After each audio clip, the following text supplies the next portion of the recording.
নমস্কার বন্ধুরা, আজকের এই ভিডিওতে আমি আইসিটি কম্পিউটার টিচার নিয়ে আলোচনা তো করবই, কিন্তু আজকে যে টপিকগুলো নিয়ে আলোচনা করব এর আগে কোনোদিনও এই টপিকগুলো নিয়ে আলোচনা করিনি।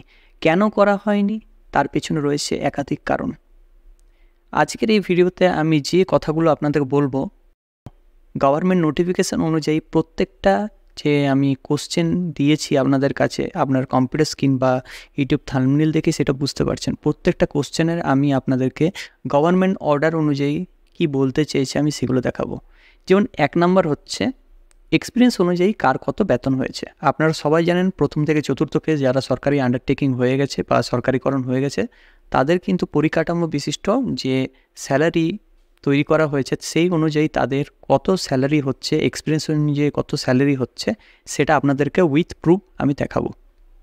নেক্সট যেটা আলোচনা করব, আমাকে একজন মেসেজ করেছে যে দাদা মিনিমাম 5 বছর কি আমাদেরকে কাজ করতেই হবে, তারপরে কি সরকারিকরণের কোনো ব্যাপার রয়েছে, মানে এরকম কোনো রয়েছে। ওনার একটি কোশ্চেন ছিল যে 5 বছর নাকি থাকতেই হবে, না হলে সরকারিকরণ হবে না। সো এটার প্রমাণ আমি এই ভিডিওতে আপনাদেরকে দেখাবো ব্যাপারটা, যে 5 বছর করতে হবে কি করতে হবে না, তার আগেই হবে না 5 বছর করতেই হবে, এই ব্যাপারটা নিয়েও আলোচনা করব উইথ প্রুফ। প্রত্যেকটা কিন্তু অ্যাজ পার গভর্নমেন্ট অর্ডার অনুযায়ী আমি কিন্তু বলবো। আজকে কোনো আমি বলবো না যে হ্যাঁ হতে পারে বা এরকম পিছনে, উইথ প্রুফ আপনাকে দেখাবো যে কী বলতে চেয়েছে, নোটিফিকেশন অনুযায়ী কী বলতে চেয়েছে বা মেমো অনুযায়ী কী বলতে চেয়েছে। নেক্সট যেটা আলোচনা করব যে এবছরই যদি হঠাৎ করে সরকার যদি ডিক্লেয়ার করে দেয় যে বাকি যে আইসিটি কম্পিউটার টিচাররা রয়েছেন, অতএব পঞ্চম এবং ষষ্ঠ ফেজ যারা রয়েছেন তাদের যদি সরকারিকরণ হয়ে যায় তাদের কত কী স্যালারি হবে, উইথ প্রুফ আমি এই ভিডিওতে দেখাবো আপনাদেরকে। সো চলুন সময় না নষ্ট করে ভিডিওটি শুরু করা যাক।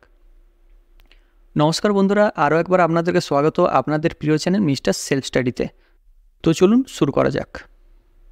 আপনারা সবাই তো জানেন যে ডিআইয়ের তরফ থেকে যে পে ফিক্সেশনের কথা বলা হয়েছিল সেগুলো মোটামুটি কিন্তু কাজ কমপ্লিট হয়ে গেছে, বা স্কুলের তরফ থেকেও যে পে ফিক্সেশনের কাজ ছিল সেগুলো কিন্তু কমপ্লিট হয়ে গেছে, এবং ডিআইয়ের তরফ থেকে সেগুলো ভেরিফিকেশনও হয়ে গেছে, এবং তারা কিছু লিস্ট বার করেছে। অলরেডি লিস্ট সবাই পেয়ে গেছেন আপনারা, কিন্তু যারা যারা দেখেননি তারা আপনারা প্লিজ এই লিস্টটা দেখে নিন, যেখানে আমি নাম এবং তাদের স্কুলের নাম আমি এটাকে একটু আবঝা রাখলাম, কারণ আমাদের এগুলো দরকার নেই। আমরা দেখব কি ডেট অফ জয়নিং এবং কত বছর তার এক্সপিরিয়েন্স এবং কত তার স্যালারি বর্তমানে রয়েছে এবং সে কত স্ল্যাবে পা দিচ্ছে, তারপরে তার অ্যানুয়াল এনহ্যান্সমেন্ট নিয়ে আলোচনা করব, তারপর তার টোটাল কত স্যালারি হচ্ছে এবং নেক্সট অ্যানুয়াল এনহ্যান্সমেন্ট তার কত হবে সেটা নিয়ে আলোচনা করব।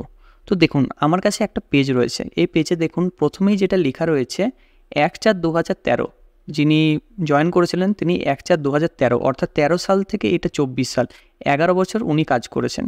এখন উনি কত বেতনে কাজ করছেন না 10,190 বেতনে কাজ করছেন।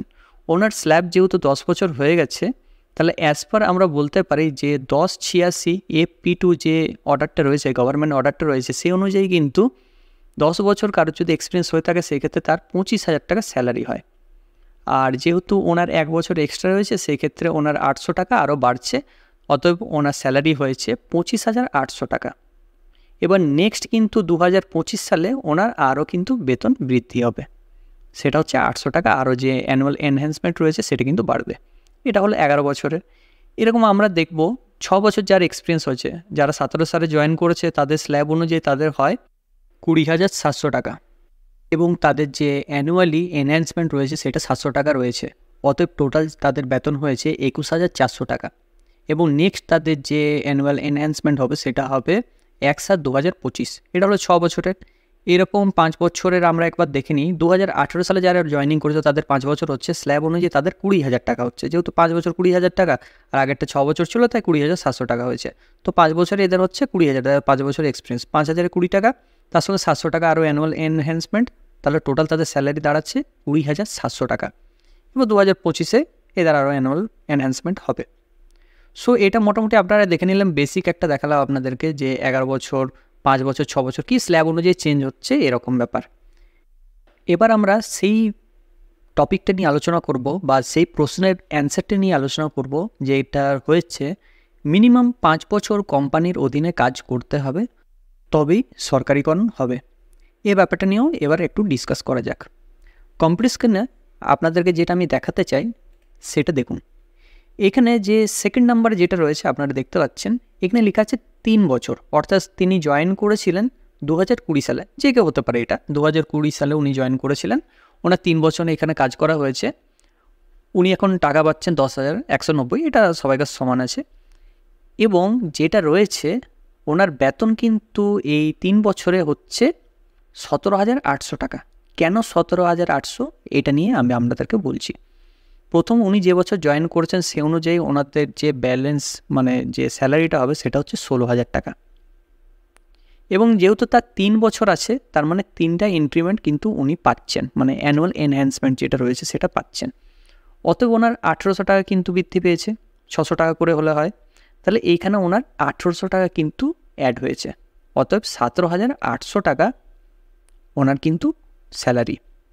সেই সাথে তার 600 টাকা এনহ্যান্সমেন্ট রয়েছে, তার সঙ্গে আরও 600 টাকা অ্যাড হচ্ছে, অতএব ওনার 18,400 টাকা তার স্যালারি হচ্ছে। এবার ব্যাপারটা হচ্ছে 3 বছরও সরকারিকরণ ওনার হয়েছে। তাহলে এইখান থেকে আমরা একটা জিনিস কিন্তু প্রুফ পাচ্ছি যে 5 বছর কাটাতেই হবে এরকম কোনো বাধ্যবাধকতা নেই। সরকার যখন চাইবে তখনই কিন্তু একটা মেমো বার করে সরকারের কোনো সবার করতেই পারে।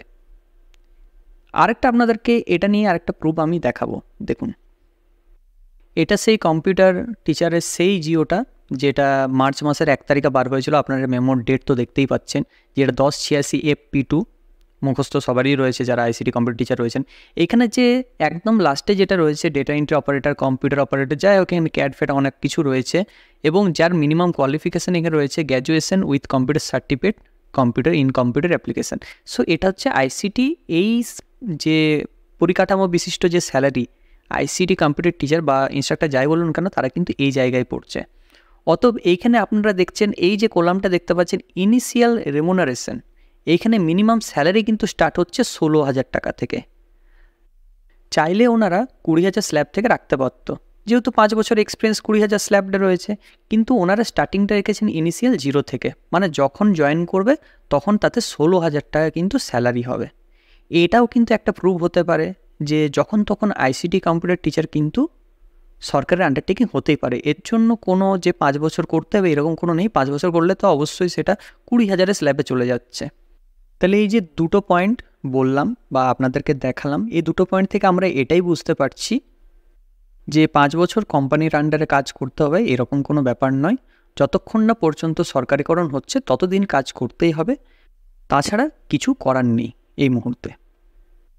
এবার নেক্সট যেটা আলোচনা করব, হঠাৎ করেই যদি গভর্নমেন্ট ডিক্লেয়ার করে যে 2024-এ হতে পারে, এটা আমি বলছি হতে পারে, ঠিক আছে, এটা কোনো কনফার্ম নিউজ নয়, এটা হতে পারে বলছি, মানে যদি লেখাই আছে ইউটিউব থাম্বনেইলে, যে যদি এবছর অর্থাৎ 2024-এ যদি পঞ্চম ফেজ এবং 6 ফেজকে যদি সরকারিকরণ করা হয় তাহলে কাদের কত কি স্যালারি হবে। তো চলুন একটু ধরে নেওয়া যাক, আমরা এই নোটিফিকেশানটা একটু দেখে নিই। এই নোটিফিকেশান অনুযায়ী যদিও প্রথম ইনিশিয়াল স্যালারি থেকে সবাইকার কিন্তু স্টার্ট হবে, তাহলে আমরা যদি প্রথমে ধরে নিই সবাই আমরা 2022 সালে জয়েন করেছি বিভিন্ন স্কুলে, অনেকে আপনারা জয়েন করেছেন 2021 সালের শেষ দিকে, আমি সেগুলো বলছি না, আমি একটা রাউন্ড ফিগার ধরে নিয়েছি 2022 সাল, ঠিক আছে, এগুলো কিছু মনে করবেন না, একটু হিসাবে বোঝানোর জন্য আমি এটা বলছি। ধরুন 1 তারিখে সবাই আপনারা জয়েন করেছেন 2022 সালে, কোনো অসুবিধা নেই, 2022 সালে সবাই জয়েন করেছেন, সেই অনুযায়ী এখন কিন্তু 2024 শেষ হতে চলেছে, এখনও শেষ হয়নি, শেষের দিকে আছে। অতএব আমরা কোন স্ল্যাবে আছি, আমরা স্ল্যাবে আছি 1 নাম্বার 2 নাম্বার, মানে 16,000 পর দ্রুত ইনক্রিমেন্ট পাচ্ছি। অতএব 600 টাকা করে এখানে অ্যানুয়াল এনহ্যান্সমেন্ট রয়েছে, তাহলে আমরা 1200 টাকা আরও বেশি পাচ্ছি। অতএব আমাদের বেতন হবে 16,000 প্লাস 1200, অতএব আমাদের বেতন দাঁড়াচ্ছে 17,200 টাকা। এটা আমাদের এই মুহূর্তে যদি সরকারিকরণ করে দেয় তবে পঞ্চম ফেজের এই বেতনটা হবে। এবং ষষ্ঠ ফেজ আপনাদের যদি 2023 সালে যদি নিযুক্ত করা হয় তাহলে 23 সাল থেকে আপনাদের এক্সপিরিয়েন্স 1 বছর হচ্ছে, তাহলে আপনারা মাত্র 600 টাকা কম পাবেন পঞ্চম ফেজের তুলনায়। অতএব আপনাদের যেটা বেতন দাঁড়াবে 16,000 টাকা প্লাস 600 টাকা, অতএব আপনাদের বেতন হচ্ছে 16,600 টাকা। আশা করছি এই ভিডিওর মাধ্যমে আমি আপনাদেরকে গভর্নমেন্ট মেমো বা অর্ডার অনুযায়ী কী বলতে চেয়েছে এটা আপনাদেরকে দেখালাম জাস্ট। আপনাদের কারোর যদি মনে হয় যে না এরকমটা হবে, সো আপনারা কমেন্টে সেটা জানাতে পারেন। আপনাদের যে ফিডব্যাক বা আপনাদের বক্তব্য রয়েছে আপনারা অবশ্যই সেটা কমেন্টে জানান। তাহলে আমরা যারা অনেকেই রয়েছি যারা এটাতে অ্যাপ্লাই করব নতুন করে, বা যারা কাজ করছি অনেকে বুঝতে পারছি না কী হচ্ছে, সেগুলো যাতে জানতে পারি। সো আপনারা অবশ্যই কিন্তু আপনাদের ফিডব্যাকগুলো ভিডিওর কমেন্টে জানাবেন। সো ভালো থাকবেন, সুস্থ থাকবেন, ধন্যবাদ। আশা করছি এই ভিডিওটা আমাদের ভালো লেগেছে। যদি ভালো লেগে থাকে অবশ্যই চ্যানেলটিকে লাইক, কমেন্ট এবং সাবস্ক্রাইব করবেন, এবং পাশে যে বেল আইকন রয়েছে সেটাকে ক্লিক করবেন নিয়মিত সবার প্রথম সঠিক আপডেট পাওয়ার জন্য। সো থ্যাংক ইউ, ধন্যবাদ এই ভিডিওটা শেষ অবধি দেখার জন্য।